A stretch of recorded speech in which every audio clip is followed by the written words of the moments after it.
स्वागत है दोस्तों, आज 26 फरवरी 2023 रविवार का दिन। हैप्पी संडे आप सभी को। आज के मुख्य समाचार, देश और दुनिया का ताजा अपडेट लेकर हाजिर हो चुके हैं। देश के अलग अलग राज्यों की ओर से, सरकारों की ओर से भी महत्वपूर्ण अपडेट आ चुका है। नए नियम, बड़ी घोषणा और बड़े ऐलान के बारे में जानकारियां लेंगे। वीडियो को आप पूरा ध्यान से आखिर तक जरूर देखते रहिएगा। हमारी टीम की मेहनत और मोटिवेशन के लिए प्लीज वीडियो को लाइक और शेयर भी जरूर कर दीजिएगा, ताकि आप और हम ऐसे ही जुड़े रहे और हर रोज काम की ताजा खबरों के अपडेट हम मोबाइल पर देखते रहें। तो आइए दोस्तों, बिना टाइम विलंब के शुरुआत करते हैं आज की पहली बड़ी खबर। टुडे टॉप हेडलाइंस में हम जानेंगे, प्रधानमंत्री नरेंद्र मोदी जी आज मन की बात करेंगे। यानी फरवरी महीने का आज आखिरी रविवार, और आखिरी रविवार यानी पीएम मोदी के मन की बात का दिन। पीएम मोदी आज देश को संबोधित करेंगे। वहीं आपको बता दें, 2 दशक में पहली बार डेनमार्क का शाही परिवार भी आज भारत के दौरे पर आ रहा है, और वह भी पूरे 5 दिनों के लिए। बीते 2 दशकों में डेनमार्क के शाही परिवार से ये भारत की पहली यात्रा होगी। जर्मन चांसलर ओलाफ सोल्ज 26 फरवरी को बेंगलुरु का दौरा भी करेंगे। वहीं उत्तर प्रदेश में सीएम योगी आदित्यनाथ 26 फरवरी को पुलिस, पीएससी और फायर सर्विस के 9055 लोगों को नियुक्ति पत्र भी देंगे। मध्य प्रदेश के भोपाल में भाजपा की संगठनात्मक बैठक 26 और 27 फरवरी को प्रदेश कार्यालय में होगी। इसके अलावा बीजेपी अध्यक्ष जेपी नड्डा आज पार्टी नेताओं के साथ मीटिंग भी करेंगे। चुनाव पर चर्चा होगी। कांग्रेस का 3 दिवसीय अधिवेशन भी आज समाप्त हो जाएगा।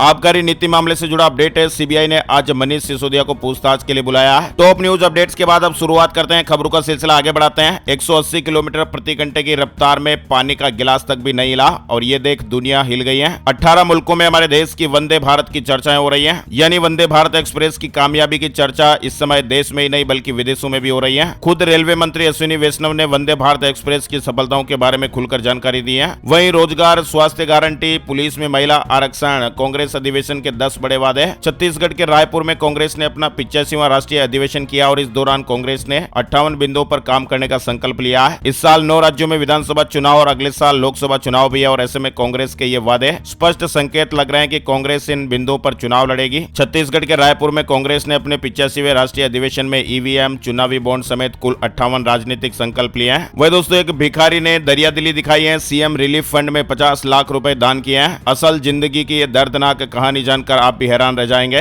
दान यानी डोनेशन को कई धर्मों में सबसे बड़ा गुण माना गया है, लेकिन ऐसे बहुत ही कम होता है कि कोई भी दान में मिले हुए धन को ही डोनेट कर दे, और कुछ ऐसा ही तमिलनाडु के एक भिखारी ने किया है। उन्होंने मुख्यमंत्री राहत कोष में करीब 50 लाख रुपए का दान करके एक बड़ी मिसाल कायम की है। 72 साल के पुल पांडियन ने सीएम रिलीफ फंड में रकम डोनेट की है। 2020 में भी उन्होंने 10,000 रुपए डोनेट किए थे, और इस बार उन्होंने 50 लाख रुपए डोनेट किए हैं। उनका कहना है कि मेरा कोई परिवार नहीं है, और मैं राज्य के हर जिले में जाता हूं और भीख मांगकर पैसा इकट्ठे करता हूं, और फिर गरीबों की सहायता के लिए पैसे दान कर देता हूं। बुजुर्ग व्यक्ति ने कहा कि मैंने 5 साल के दौरान लगभग 50 लाख रुपए दान किए हैं, और ऐसे में दोस्तों इनके लिए यहाँ पर एक लाइक तो जरूरी बनता है। मध्य प्रदेश से जुड़ी खबर है। गर्भवती महिलाओं के इलाज में मध्य प्रदेश देश में नंबर 1। सीएम शिवराज ने स्वास्थ्य विभाग को बधाई दी है। यानी प्रेग्नेंट महिलाओं के इलाज में मध्य प्रदेश देश भर में अव्वल आया है। मध्य प्रदेश ने गुजरात और महाराष्ट्र को पीछे छोड़कर देश भर में पहला स्थान हासिल किया है। यानी कि प्रसव के लिए मध्य प्रदेश के सरकारी अस्पताल देश भर में सबसे बेहतर है। दिल्ली में बाइक और टैक्सी बेरोजगार राइडर्स ने पैदल मार्च निकाला है। अनुमति देने की गुहार लगाई है। ट्रांसपोर्ट कमिश्नर को भी ज्ञापन सौंपा गया है। दिल्ली सरकार के परिवहन विभाग के एक आदेश के बाद बाइक और टैक्सी राइडर्स की रोजी रोटी खतरे में पड़ गई है। यानी दिल्ली में बाइक और टैक्सियों पर प्रतिबंध लगने से कई हजार बाइक और टैक्सी सवार और नई दिल्ली के कई लाख नागरिक राज्य सरकार के इस फैसले से प्रभावित हो रहे हैं। कई लोगों ने अपनी आजीविका खो दी, और सरकार से प्रतिबंध को रद्द करने का आग्रह किया गया है। बड़ी खबर आ रही है, भारत में फेस ट्रांसप्लांट को मंजूरी मिल गई है। हरियाणा के फरीदाबाद के एक प्राइवेट हॉस्पिटल को इसकी परमिशन दी गई है, और इस परमिशन के बाद acid attack survivors face transplant करा पाएंगे। जनवरी में फरीदाबाद के एक प्राइवेट हॉस्पिटल ने हरियाणा के हेल्थ डिपार्टमेंट ने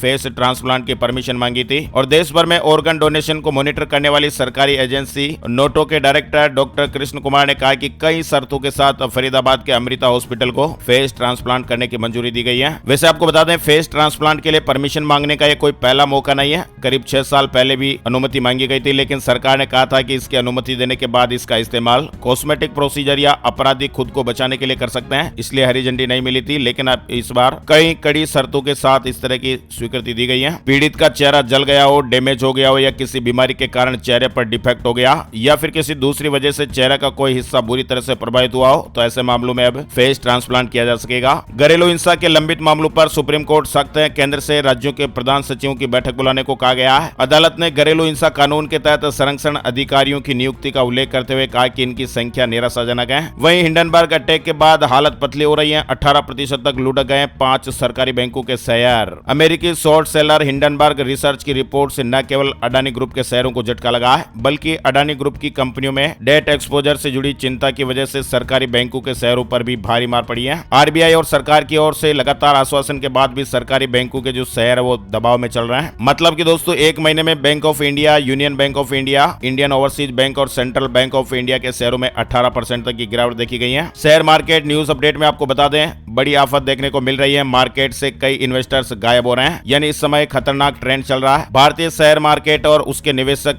कसमकस की स्थिति में है। बड़ी संख्या में निवेशक शेयर बाजार को छोड़ रहे हैं। मध्य प्रदेश में अब कुत्ते, बिल्ली, गाय और भैंस पालने पर रजिस्ट्रेशन करना होगा। आवारा छोड़ा तो फिर नोटिस मिलेगा। प्रदेश के शहरी क्षेत्रों में अब कुत्ते, बिल्ली, गाय, बैल, भैंस और अन्य पशु पालने वालों को रजिस्ट्रेशन कराना अनिवार्य होगा और इसके लिए अलग अलग सालाना शुल्क भी देना होगा। रजिस्ट्रेशन के साथ ही पशु का पहचान चिन्ह भी जारी होगा और यदि कोई पशु को आवारा छोड़ता है तो फिर नोटिस के साथ जुर्माना भी वसूल किया जाएगा। भारत को मिली G20 की अध्यक्षता को सफल बनाने के लिए अमेरिका सब कुछ करेगा। अगले हफ्ते जयशंकर से मिलेंगे अमेरिकी विदेश मंत्री। अमेरिका ने कहा कि वह भारत की G20 अध्यक्षता पर आशान्वित है। एक बेहद ही चौंकाने वाली और हैरान कर देने वाली खबर आ रही है। घर में ही लगा दिया गांजे का अंबार। गांजा को लेकर यह अपडेट है। करोड़ों की कीमत के 300 किलोग्राम गांजे के साथ दंपति गिरफ्तार हुआ है। उत्तर प्रदेश के मथुरा के थाना राया क्षेत्र के गांव की घटना है। ड्रग माफिया के घर में बने तहखाने से 350 किलो गांजे की खेप बरामद हुई है। वहीं पीएम नरेंद्र मोदी जी ने दिल्ली के हैदराबाद हाउस में जर्मन चांसलर ओलाफ सोल से बातचीत की है। द्विपक्षीय संबंधों को मजबूत करने पर जोर दिया गया है। गुजरात से जुड़ी बड़ी खबर आ रही है। गुजरात विधानसभा में गुजरात सार्वजनिक परीक्षा विधेयक पारित कर दिया गया है। सिलसिलेवार पेपर लीक कांड के बाद लिए गए इस विधेयक में पेपर लीक करने वालों, खरीदने वालों और ऐसे मामलों के लाभार्थियों के लिए 5 से लेकर 10 साल तक की कैद की सजा और 1 करोड़ रुपए तक के आर्थिक जुर्माने सहित कई कड़े प्रावधान किए गए हैं।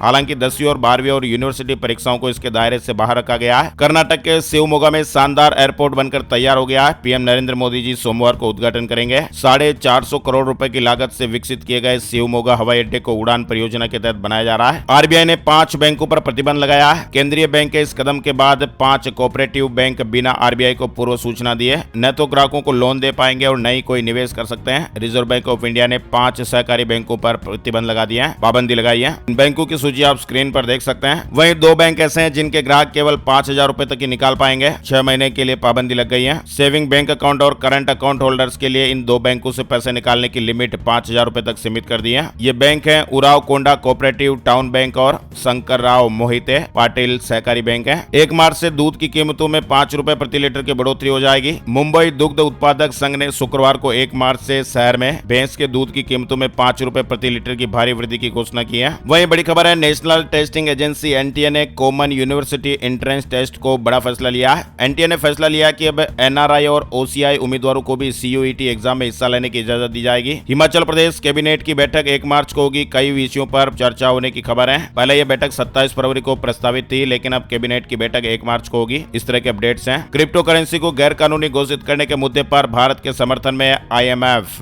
ये बड़ा अपडेट आ रहा है जो क्रिप्टो करेंसी में ट्रेडिंग करते हैं, लेन देन करते हैं। दरअसल बेंगलुरु में वित्त मंत्रियों और केंद्रीय बैंक के गवर्नरों की G20 बैठक में क्रिप्टो करेंसी पर भारत का समर्थन किया है। उन्होंने कहा कि निजी क्रिप्टो करेंसी को गैर कानूनी घोषित करने के मुद्दे पर चर्चा होनी ही चाहिए। नई दिल्ली रेलवे स्टेशन पर आएगी दुबई की जैसी फीलिंग। गुंबद के नीचे दौड़ेगी ट्रेन, एलिवेटेड रोड से गुजरेगा ट्रैफिक। नई दिल्ली के रेलवे स्टेशन के प्रस्तावित मॉडल स्टेशन देखकर कुछ ऐसा ही लग रहा है कि मानो ये एयरपोर्ट हो। नई दिल्ली रेलवे स्टेशन को नए सिरे से सजाने और संवारने का काम अब जल्दी शुरू हो जाएगा। राजस्थान SCT परीक्षा 2023 की तारीख बदल गई है। अब इस परीक्षा का आयोजन 26 मार्च 2023 को किया जाएगा। राजस्थान राज्य पात्रता परीक्षा, राजस्थान सेट एग्जाम 2023 से जुड़ा अपडेट है। वही दोस्तों, जिम में सड़क पर चलते चलते गिरकर अचानक मौतें हो रही हैं। सोशल मीडिया पर भी ट्रेंड कर रहा है हार्ट अटैक। पिछले कुछ महीनों में लोगों के अचानक गिरने और कुछ मामलों में गिरकर मौत की कई चौंकाने वाली घटनाएं सोशल मीडिया पर भी सामने आई हैं और इस तरह की घटनाओं ने एक्सपर्ट को भी झकझोर के रख दिया है, जिन्होंने अचानक कार्डियक मौतों की बढ़ती घटनाओं की चेतावनी दी है। सोशल मीडिया पर कई डॉक्टर और एक्सपर्ट कुछ सलाह भी शेयर कर रहे हैं, सुझाव भी शेयर कर रहे हैं ताकि आपात स्थिति का सामना कर पाए। वही दोस्तों, होली से पहले बड़ी खुशखबर आ चुकी है। कृषि मंत्री जी ने किसान सम्मान निधि की तारीख का ऐलान कर दिया है। देश के करोड़ों किसान भाई बेसब्री से इंतजार कर रहे थे। कृषि मंत्री नरेंद्र सिंह तोमर ने ट्वीट करके जानकारी दी है। उन्होंने कहा कि पीएम मोदी कर्नाटक के बेलगांव में यह किस्त जारी करेंगे। पीएम मोदी प्रधानमंत्री किसान सम्मान निधि की 13वीं किस्त 27 फरवरी को किसानों के बैंक खातों में भेजेंगे। यूपी न्यूज अपडेट है। अब निःशुल्क नहीं हो पाएगा बिजली खंभों का इस्तेमाल, यानी लाइट के जो खंभे हैं उनका इस्तेमाल फ्री में नहीं हो पाएगा। दूर संचार और केबल ऑपरेटरों को अब शुल्क देना होगा।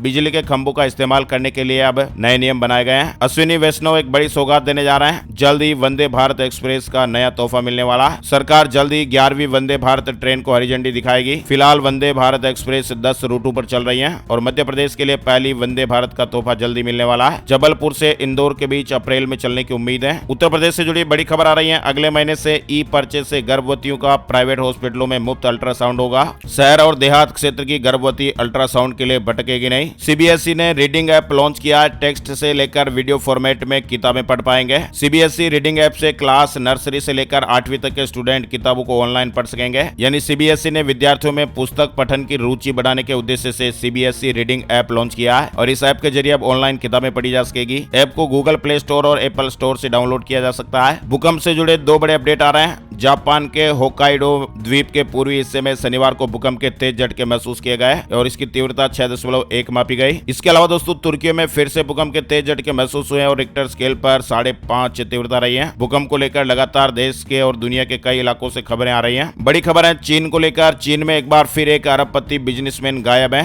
चीन के आईटी सेक्टर में बड़ा नाम माने जाने वाले बाओ फान पिछले कुछ दिनों से अपनी कंपनी के भी संपर्क में नहीं है। वैसे आपको बता दें बाओ फान जैसा मामला चीन के लिए कुछ नया नहीं है। पिछले कुछ सालों में दर्जनों उद्योगपति सरकारी जांच के नाम पर गायब होते रहे। यानी चीन में 6 साल में 5वां अरबपति गायब है। विरोध करने वाली हस्तियों को सरकार उठवा लेती है। ऐसी बड़ी बातें रिसर्च रिपोर्टों में सामने आ रही हैं और ऐसी मीडिया रिपोर्ट्स और खबरें भी हैं। इंदौर में पेट्रोल डालकर जलाई गई प्रिंसिपल ने दम तोड़ दिया है। 5 दिन तक मौत से लड़ी स्टूडेंट ने आग लगाई थी। इंदौर में 5 दिन पहले एक प्राइवेट कॉलेज की प्रिंसिपल को पूर्व छात्र ने पेट्रोल डालकर आग लगा दी थी और 5 दिन बाद जान चली गई है। वहीं अग्निवीर वायु रिक्रूटमेंट से जुड़ी खबर है। भारतीय वायुसेना ने अग्निवीर वायु का नोटिफिकेशन जारी कर दिया है। पंजाब से जुड़ी खबर आ रही है। सीएम भगवंत मान ने पतरेवाला में 578 करोड़ की लागत वाले वाटर प्रोजेक्ट का उद्घाटन किया है। ईरान ने सबसे तेज उड़ने वाली हाइपरसोनिक मिसाइल बनाई है और इसकी जद में पूरा इजराइल, अमेरिका भी दूर नहीं। ईरान ने मैक 13 की स्पीड से चलने वाली हाइपरसोनिक मिसाइल बनाने का दावा किया है और ये ईरान की अब तक की सबसे तेज मिसाइल मानी जा रही है। वह दोस्तों अपराध किस तरह से घटित होते हैं इसका एक नमूना आप देख सकते हैं। दिल्ली से सटे हरियाणा के पलवल में एक हैरान कर देने वाला मामला सामने आ रहा है और यहाँ रेप केस में फंसाने की धमकी देकर एक महिला ने 5 लाख रुपए की डिमांड कर डाली। पीड़ित की शिकायत पर पुलिस मामला दर्ज कर जांच कर रही है। फ्रिज ठीक करने के लिए घर पर बुलाया और फिर 5 लाख रुपए दो वरना रेप केस में फंसा दूंगी, इस तरह की धमकी देकर व्यक्ति को परेशान किया गया।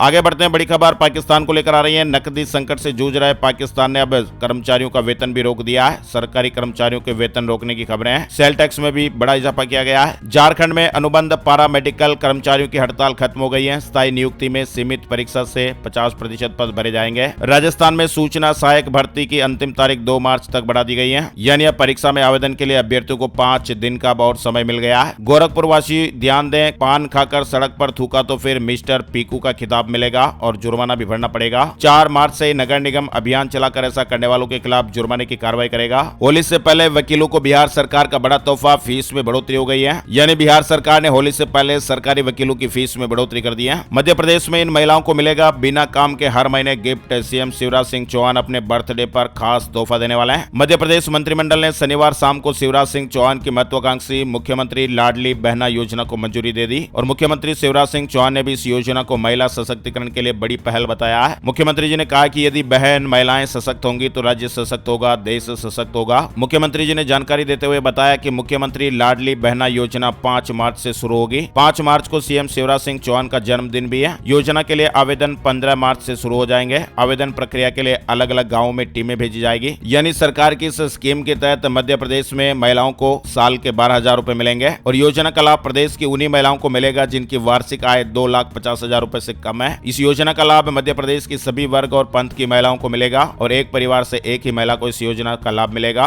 10 जून से बैंक खातों में पैसे ट्रांसफर होने भी शुरू हो जाएंगे। दिल्ली में वर्ल्ड बुक फेयर 2023 का आयोजन हो रहा है। 2 साल बाद दिल्ली के प्रगति मैदान में विश्व पुस्तक मेला शनिवार से लग गया है। अगर आप भी देखना जाना चाहते हैं तो जरूर जाइएगा। वहीं राजस्थान के लोगों के लिए बड़ी राहत की खबर आ चुकी है। प्राइवेट हॉस्पिटलों में RGHS और चिरंजीवी योजना के तहत इलाज हो पाएगा। राज्य के लोगों के लिए बड़ी राहत की खबर आ चुकी है। यानी राजस्थान में राइट टू हेल्थ बिल को लेकर प्राइवेट हॉस्पिटल संचालकों का जो आंदोलन चल रहा था वो स्थगित हो गया है और इस निर्णय के बाद अब प्राइवेट हॉस्पिटलों में चिरंजीवी योजना के तहत OPD और IPD में मरीजों का इलाज हो पाएगा। उत्तराखंड से जुड़ी खबर है। सामाजिक सुरक्षा के दायरे में आएंगी भोजन माताएं। रिटायरमेंट पर सम्मान राशि भी मिलेगी। उत्तर प्रदेश की जेलों में अब स्मार्ट वॉच या स्मार्ट बैंड पहनकर जाना प्रतिबंधित प्रतिबंधित कर दिया गया है और इस संबंध में डीजी जेल आनंद कुमार जी ने सभी जेलों को आदेश जारी कर दिए हैं। वहीं बड़ी खबर है, HDFC लाइफ एक नया इंश्योरेंस प्लान लाया है जो पॉलिसी के तहत गारंटीड रिटर्न के रूप में सालाना 11% से लेकर 13% तक की गारंटी रिटर्न देता है। वहीं आपको बता दें, हमारे देश में बीते 24 घंटे में कोरोना के 180 नए मामले सामने आए हैं, जबकि किसी भी व्यक्ति की मौत की खबर नहीं है। वैश्विक महामारी कोरोना भारत में अब धीरे धीरे दम तोड़ता नजर आ रहा है और खत्म होने की कगार पर पहुंच गया है। ये हम सभी के लिए बड़ी राहत की बात है। तो दोस्तों, आज रविवार भी है, तो सोने चांदी के रेट अपडेट तो आज आता ही नहीं है। आज का मौसम संपूर्ण भारत का आज 26 फरवरी 2023 का मौसम पूर्वानुमान भी देख लेते हैं। कहीं कुछ बारिश के समाचार तो नहीं। वैसे आपको बता दें, 26 से 28 फरवरी के बीच पश्चिमी हिमालय, सिक्किम और अरुणाचल प्रदेश में हल्की बारिश और हिमपात होने की खबरें हैं। 28 फरवरी को पंजाब, हरियाणा और असम के कुछ इलाकों में हल्की बारिश देखने को मिल सकती है और इन राज्यों में फिर 1 से 3 मार्च के बीच तीव्रता और बढ़ सकती है। दक्षिण तमिलनाडु में भी हल्की बारिश होने का अनुमान है। तो ये आज के मुख्य समाचार, अपडेट और बड़ी खबरें थी। अगर आपको हमारा ये प्रयास अच्छा लगा तो प्लीज वीडियो को लाइक और शेयर जरूर करिएगा। Thank you, take care, good bye, जय हिंद, जय भारत, वंदे मातरम।